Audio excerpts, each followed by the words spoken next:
Muchas gracias por continuar con nosotros. Somos Telediario al Amanecer.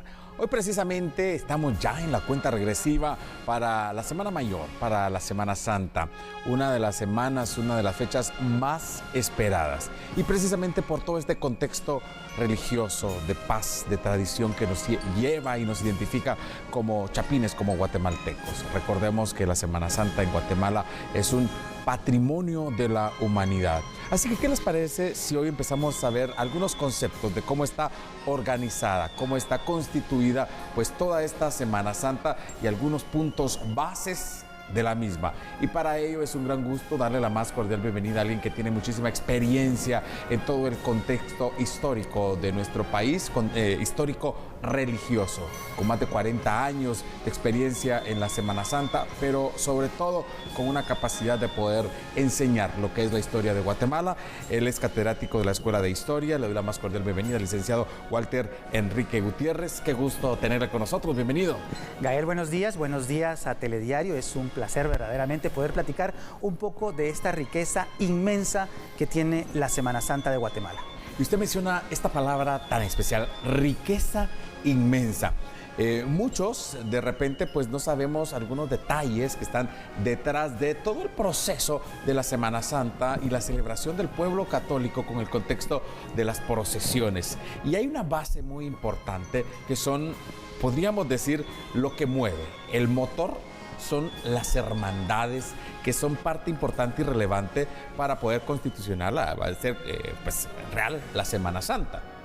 Y es bien importante, fíjese usted, comenzar a platicar de la Semana Santa por la hermandad, porque al final la hermandad es la que sostiene, la hermandad es la que empuja, la hermandad es la que conduce y la que agrupa a todos los devotos que quieren participar activamente en la realización de las procesiones. ¿Cómo definiría usted una hermandad? Bueno, una hermandad debe de ser una organización sujeta a la doctrina católica que busca siempre rendirle culto a una imagen de pasión para acercar a los fieles a Dios. Ese es el punto esencial de una hermandad. A través de los actos de religiosidad popular, acercar a las personas a la meditación sobre la pasión y, evidentemente, a ser mejores cristianos. ¿Cuál es el origen de las hermandades? Bueno, tenemos un origen bien interesante porque la hermandad como tal viene o deriva de las cofradías coloniales. Eso sería del siglo XVI, pero la hermandad toma forma a partir del siglo XIX con la llegada de los gobiernos liberales. Los gobiernos liberales, que es concretamente el de Justo Rufino Barrios y Miguel García Granados, que hacen una Guatemala laica. Y entonces las cofradías pierden vigencia, pierden valor, y hay que cambiarlas de estructura. Y entonces se transforman en hermandades, hermandades laicas adscritas al servicio de la Iglesia Católica, pero que ya no tienen ese carisma de la cofradía colonial. Entonces el origen concreto está a finales del siglo XIX para suplir otra institución anterior.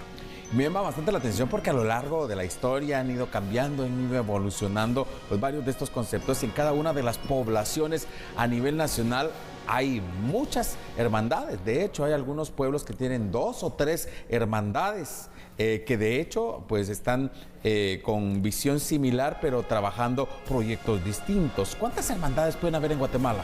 Muy bueno, esa pregunta es sumamente compleja en la medida en que, pues como usted bien lo ha dicho, hay lugares, le pongo un ejemplo, Chichicastenango, donde en la misma iglesia hay 3 o 4 cofradías y hermandades, y entonces podríamos tener un número muy grande, más allá de las 2000 organizaciones que en todo el país, a nivel nacional, por supuesto, que en todo el país pues se dedican justamente a hacer lo que dijimos hace un momento, cuidar el patrimonio y acercar a las personas a Dios a través del culto a las imágenes de pasión. Y me llama la atención cuando usted menciona que pueden haber más de 2000 hermandades, y estamos hablando que en Guatemala hay más de 340 municipios, los distintos departamentos, lo que significa que cada municipio, cada región, cada espacio de Guatemala tiene un concepto distinto de manejar la Semana Santa. Aunque seamos un solo país, aunque tengamos una Semana Santa, cada espacio tiene un contexto cultural que la hace diferente, por lo cual pudiéramos decir que en algún momento hay distintas maneras de vivir la Semana Santa, más de 300 maneras de vivir la Semana Santa de Guatemala. Sí, es correcto, Gael, y esto es muy interesante porque ahora que la Semana Santa es reconocida como Patrimonio Cultural de la Humanidad por la UNESCO, se reconoce a la Semana Santa no solo de la ciudad de Guatemala ni de la Antigua, sino de todo el país. Y entonces, estos 340 municipios, todos tienen maneras interesantes de celebrar su Semana Santa, todos guiados por estas hermandades en todo el país que tienen sus propias características. Y esto es especialmente notorio cuando comparamos, por ejemplo, la Semana Santa de Santiago Atitlán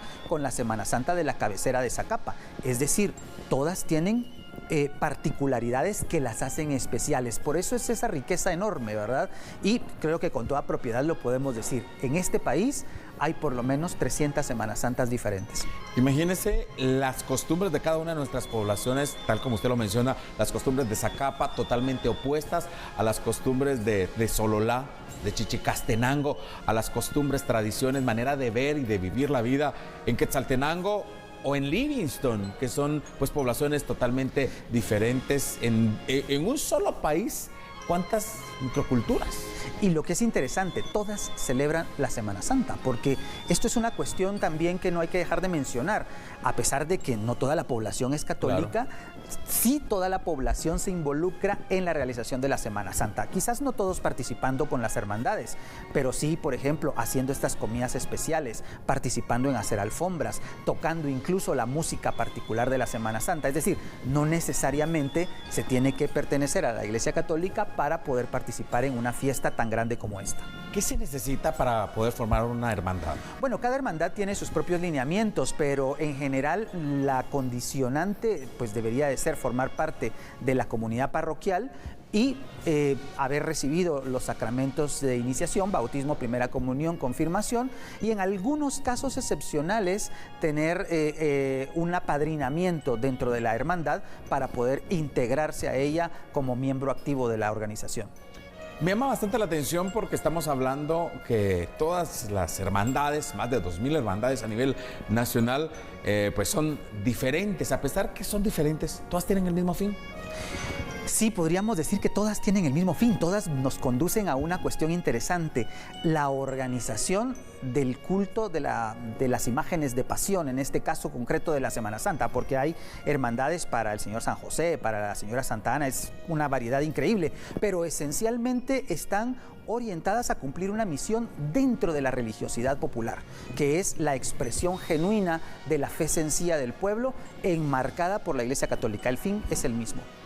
¿Cómo se conforma o cómo están ordenadas, cómo están organizadas, cómo están constituidas cada una de las hermandades? Bueno, hay hermandades que son muy complejas en su organización, tienen incluso un sistema de estatutos que podríamos decir está enmarcado dentro del derecho canónico y regido por los arzobispados y los obispados de Guatemala, y hay algunas hermandades que son muy sencillas, que solo se organizan comunitariamente y que tienen una pequeña estructura donde hay una junta directiva integrada normalmente por un secretario, un presidente y un tesorero que se encargan de las funciones básicas, ¿verdad? Y luego, por supuesto, está la base de la hermandad constituida en algunos casos por todos los cargadores y en otras solamente por un grupo reducido de asociados.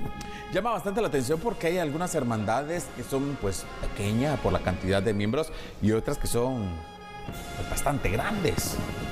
Sí, tenemos pues que distinguir entre el núcleo directivo de las hermandades, que suele ser un grupo que va aproximadamente entre 5 a 20 personas, y el grueso de la hermandad, diríamos que son los devotos cargadores, que pues en algunas procesiones puede llegar hasta un número que supera las 15,000 personas. ¿Y una persona, un cargador, puede integrar 2 o 3 hermandades? Es probable que sí, ¿verdad? Si no tienen funciones o actividades que se cruzan, pues es muy probable que las personas sientan afinidad por más de una escultura religiosa, que en realidad es quien los atrae a formar parte de estas organizaciones, y eso los hace, digamos, convivir entre varias instituciones. Parte importante también de nuestra cultura, las cofradías. ¿Cuál es la diferencia entre una hermandad y una cofradía? Bueno, la cofradía es una institución que tiene su origen en el medioevo, llega a Guatemala en el siglo XVI con la llegada de los españoles y es sumamente importante para entender la estructura social de la época de la colonia, porque la cofradía agrupaba a personas que tenían similitudes interesantes en la sociedad. Podían ser, por ejemplo, todos de la misma profesión. Hay cofradías donde estaban agrupados todos los plateros, por ejemplo. Eso también ya nos dice que hay cofradías que están agrupados por la posición económica. La cofradía de Jesús de la Merced, por ejemplo, era para criollos en la ciudad de Santiago. Pero también tendríamos que reconocer entonces que hay cofradías que agrupaban a las personas por su sentido étnico. Hay cofradías que eran solamente para naturales, como dicen los documentos, y hay otras que eran solo para africanos o descendientes de africanos. Entonces, la cofradía es una institución colonial que tenía funciones reguladoras y ordenadoras de la sociedad. La hermandad ya no. La hermandad es una institución ligada a la Iglesia Católica del siglo XIX que tiene como función el culto a una imagen de pasión casi exclusivamente, sin entrar ya a estas regulaciones de la sociedad que tenía la cofradía.